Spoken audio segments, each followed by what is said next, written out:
Social মিডিয়ায় মোটামুটি শোনা যায় যে বাংলাদেশের রোগী ইন্ডিয়ায় যাচ্ছে না, যার কারণে ইন্ডিয়ার অনেকগুলো ক্লিনিক বন্ধ হয়ে যাচ্ছে, না খেয়ে মরছে, ক্লিনিকগুলোর খুবই দুর্দশা। এটি কতটুকু সত্য? এই কথাগুলো কতটুকু সত্য আসুন একটু জেনে নিই।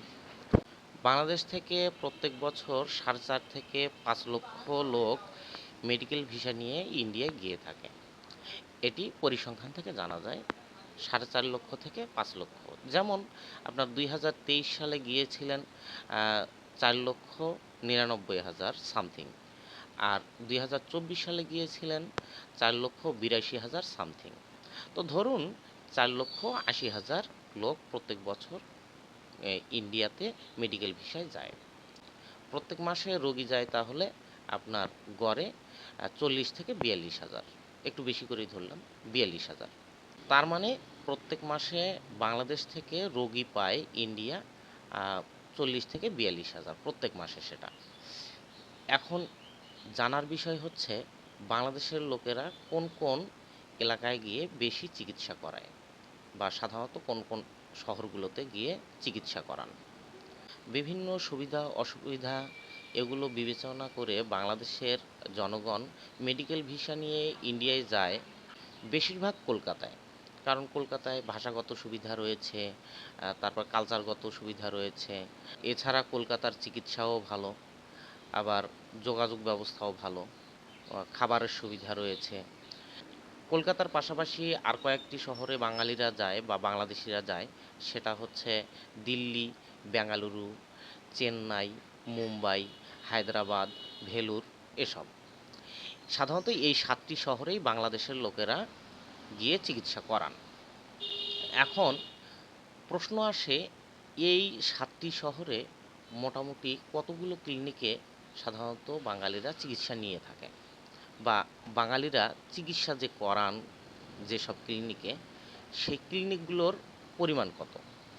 বাঙালিরা যেসব ক্লিনিকে চিকিৎসা করান, এ ধরনের ক্লিনিক দিল্লিতে রয়েছে 2100+, বেঙ্গালুরু এই শহরে আছে 5,300-র উপরে, কলকাতায় আছে 1700-র উপরে, চেন্নাইয়ে আছে 5,200-র উপরে, মুম্বাইয়ে রয়েছে 3,200-র উপরে, হায়দ্রাবাদে রয়েছে আপনার 5,000-এর উপরে, আর ভেলুরে একটু কম এ ধরনের ক্লিনিকের পরিমাণ, সেটা হচ্ছে প্রায় 500+ আর কি।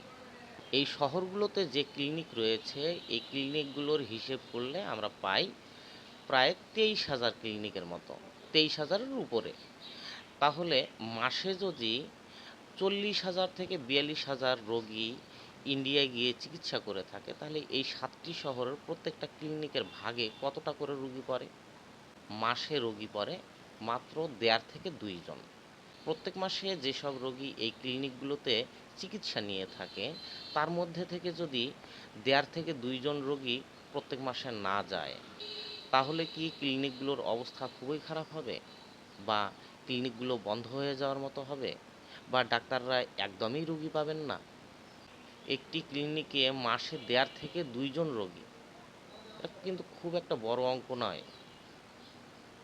তাহলে এই যে খবরগুলো প্রচার করা হয়, যেগুলো আসলে ভিত্তিহীন, বা যেগুলো মানুষকে শুধুমাত্র একটা, ওই কথায় বলা হয় যে কানাকে কলা দেখানো, ঠিক সেই রকম বাংলাদেশিরা শুনতে চাই যে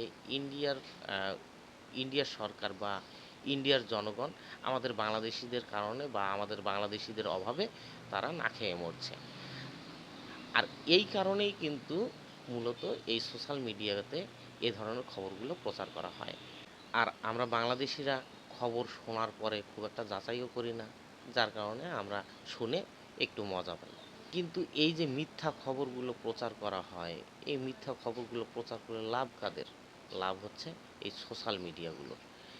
এতে করে তাদের ভিউ বাড়ে এবং তাদের টাকা ইনকাম হয়। তো বন্ধুরা, এই ছিল আজকের আলোচনা। ধন্যবাদ সকলকে।